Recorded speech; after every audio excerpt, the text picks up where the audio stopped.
Hello বন্ধুরা, তো দেখলেন আজকে আমি বানিয়ে নিয়েছি গোবিন্দভোগের চালের খিচুড়ি আর ফুলকপি, বড়ি, বেগুন, আলু, টমেটো দিয়ে চচ্চড়ি আর ধনেপাতার চাটনি আর পাঁপড়। আজকের আমাদের দুপুরের খাবার এইটাই।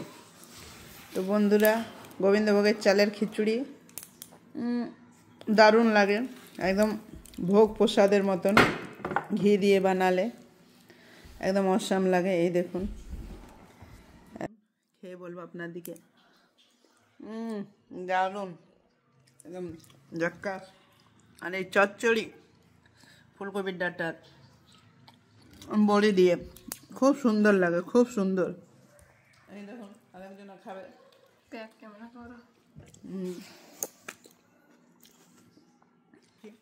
এই যে স্কুল থেকে পরীক্ষা দিয়ে চলে এসছে, ও ভাবছে যে খিচুড়ি না মা ডালিয়া বানাইছে, বুঝতেই পারছে না।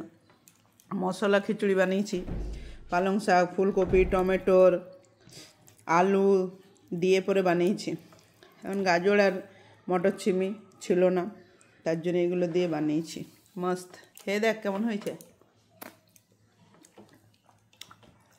আর বাড়ির ধনেপাতার চাটনি ভালো হয়েছে। প্রসাদ প্রসাদ না। বাই বন্ধুরা।